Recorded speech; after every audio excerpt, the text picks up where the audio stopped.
Faizal Khamisa with Hockey Central insider Chris Johnston. Chris has a post up on Sportsnet.ca right now. It is titled, "The NHL needs to decide relatively quickly on the fate of the June draft." Now, the impetus for the story comes with reports that the league may still go with the draft in June, despite the current season not having an end game or not being fully canceled as of yet. Chris, I'll start with your thoughts on a draft in June in general, because I imagine for all the desire to stay in the news and keep your sport popular right now, it presents a bunch of headaches as well. Well, there's certainly some challenges with the plan, and there's some teams that don't like it very much. I mean, this is something that NHL owners and general managers just found out about on conference calls earlier this week with the league. And part of the reason for that is the league wants to get the opinion of the key stakeholders here before making any firm decision. But look, what this is about is not about finding perfection with the draft process. It's really about marketing and about finding ways to stay relevant. I think it also solves a potential issue the league might face down the line, especially if they are able to finish this current season off in the summertime. This takes a major item off the to-do list of something that would have to happen in what could be a short off season before the 2020-21 season starts. And so while there are a couple hiccups with it, some teams maybe don't like the idea of a draft lottery before we see the entire regular season played out. There are some pretty strong pros to it, which is why the league is seriously looking at doing this and looking to make a decision one way or another pretty quickly here. How much of this is because of the buzz the NFL is generating with their draft being set to be held online, but still in its normal time slot starting on Thursday as well? Yeah, it's hard to miss that. I mean, look, there's been a lot of buzz around that draft. I think that it's meant to be probably the most viewed draft ever that the NFL has ever had. Obviously, it's unique. The NHL is watching because it's virtual, something that hasn't happened before, and something, let's face it, the NHL very likely is going to have a fully online draft itself whenever that happens nowadays. And so, you know, they're watching closely, but I do think some of the interest in this is fueled by what's gone on in the NFL and just a general understanding. I mean, there isn't really much the NHL can do. They've tried to keep the players out there. We've seen PK Subban doing various things, tons of interviews, and everyone having fun online. But in terms of getting back and getting the business starting to move again, the draft is a major way they can do that. What kind of changes would come with the draft then in this process? Because I imagine the idea of trading players would be off the table, given that there's still a chance this season resumes and there'd be some awkwardness in trading a player to a team for a draft pick or a package of players, then having to play with that player again to end this season, right? These are just things I thought of when I first saw the headline.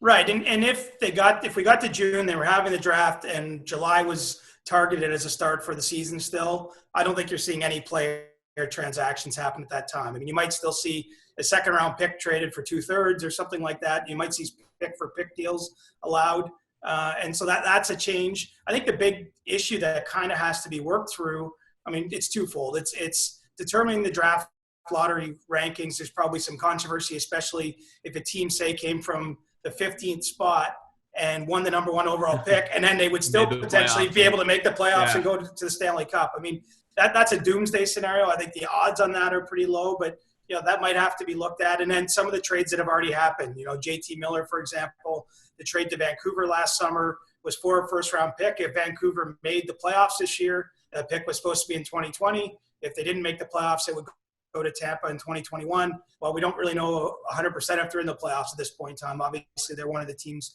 that were right on the line when the season was paused. So I think some decisions have to be made there that could be a little bit controversial. But as we said off the top, I mean, Gary Bettman was clear with the general managers. This is not about finding a perfect solution. It's about doing the best they can with what they have right now. In terms of actual play resuming, the solution will be far from perfect, I imagine. The idea of neutral site games seemingly off the table, as we heard from Elliot Friedman this week. But now the latest is 4 places: Raleigh, Edmonton, Minnesota, and a TBD city, the Atlantic Division, being hosts for games. What's the latest you're hearing about how and when the league may get back into playing?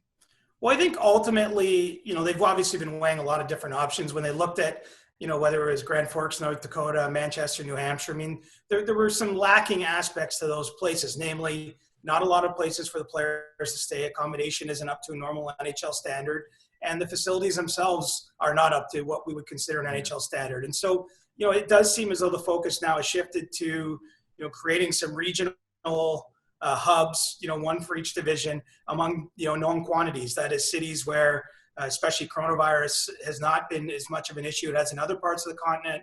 And obviously you have, some first-class facilities like in Edmonton. There's a beautiful new hotel right across the street from the arena. Inside the arena, there's a practice rink included with that. I mean, those are all bonuses. You could potentially even play games on both of those sheets of ice because fans aren't going to be involved in this scenario. So, that does seem to be where the focus is now.